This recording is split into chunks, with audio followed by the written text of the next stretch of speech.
un libro por allá que se llama Cómo ganar amigos e influenciar en las personas. Y la realidad es que ese libro, por interesante que es y valioso seguramente, a veces más enseña a conquistar, digamos, relaciones de networking o a manipular a veces a las personas, conquistarlas para algo que queremos, que nos enseña el verdadero valor de una amistad.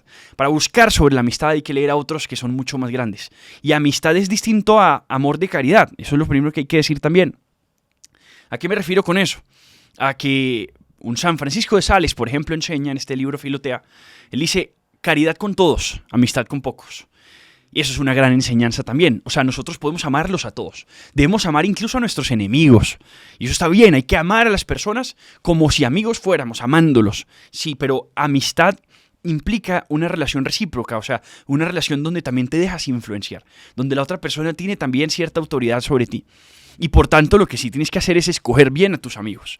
Alguna vez alguien decía que si agarras a las 4 personas más cercanas de ti y las metes en una licuadora, y las fundes, o sea, las haces una sola, sale algo muy parecido a ti. Es impresionante el poder que tiene la amistad sobre nosotros. La amistad es permitirle a otra persona ser autor de mi vida, es darle autoría, darle autoridad sobre mi propia vida. Por tanto, los amigos sí que hay que escogerlos y escogerlos bien, y hay que saber distinguir los tipos de amistades, porque no todas las amistades son verdaderas amistades. Sobre eso, entonces, Cicerón dice algo muy interesante. Él dice, lo primero que hay que decir sobre la amistad es que solo es posible entre personas buenas. Lo primero que hay que decir sobre la amistad es que solo es posible entre personas buenas, virtuosas. ¿Qué significa eso? Que entre las personas malas no hay tanto amistad como sí complicidad. Y no es lo mismo amistad que complicidad. Porque dice también Cicerón, y este libro es importantísimo, yo lo recomiendo mucho, quizás el clásico con el que hay que empezar a leer para aprender sobre la amistad, se llama De la amistad, o de amicitia, dice pues en latín. Y Cicerón hace una especie de libro pequeño, corto, sencillo, clásico, se convirtió, precisamente sobre el don de la amistad. Y lo que él dice es, lo primero es que tiene que ser sobre personas buenas.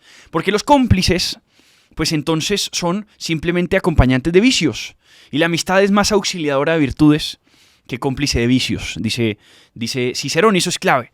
Es decir, un amigo es el que sí que tiene la tarea de dejar al otro mejor. Un amigo es el que busca siempre no tanto adular, no tanto ser cómplice de, sino especialmente hacer más perfecto al otro. Y eso es clave, y eso es fundamental. Entonces la amistad, lo primero que hay que decir es eso, es distinta a la complicidad. Entre malos, complicidades, y muchas. Y en ese sentido, hay quienes creyendo que son buenos amigos en realidad son cómplices. Esto pasa mucho con la gente que tiene poder. Ya tuvimos un podcast donde hablábamos un poco de esto, entre el tema de la verdad y el poder. Pensemos, por ejemplo, en ese servidor del rey David, cuando el rey David le ordena que ubique a Urías, que era uno de sus grandes soldados, en la primera línea del ejército para que más fácilmente sea asesinado. Este servidor del rey David, que lo amaba y lo amaba muchísimo, no fue un buen amigo, a pesar de amarlo, porque fue más un cómplice que un amigo. Y terminó ayudándole a él en su propia perdición. ¿Cuántos son los que, buscando de alguna forma querer y amar y servir a sus amigos, terminan siendo cómplices de lo que los termina destruyendo? Hay algo que dice precisamente este libro acá, eso está en el numeral 90, que lo quiero leer porque me gustó mucho. Precisamente dice, naturalmente los que tienen el oído tan cerrado a la verdad que ni siquiera son capaces de escuchar el consejo de un amigo, no tienen salvación. Catón estaba una vez más en lo cierto cuando dijo, con frecuencia debemos más a los peores enemigos que a los falsos amigos, pues los primeros a veces dicen la verdad, pero los segundos nunca. Repito esa frase que es de Catón. Catón es tomado por uno de los hombres o el hombre más sabio de toda Roma. Dicen que estaba al nivel de sabiduría de Sócrates para los romanos. Y Catón dice, con frecuencia debemos más a los peores enemigos que a los falsos amigos. Pues los primeros a veces dicen la verdad, pero los segundos nunca. Una frase parecida dice San Francisco de Sales, escribiendo en dirección espiritual a una religiosa, a Santa Juana Francisca de Chantal. Dice Francisco de Sales, no hay que ver, él dice, los que hablan mal de nosotros, dice él, no son nuestros enemigos, más bien son nuestros aliados o nuestros amigos si se quiere, porque han emprendido junto con nosotros la ardua tarea de destruir nuestro amor propio y nuestro orgullo.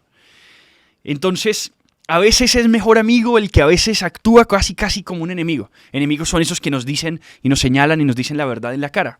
Falsos amigos son esos que simplemente nos adulan, que prefieren su imagen ante nosotros que su deber de amistad con nosotros.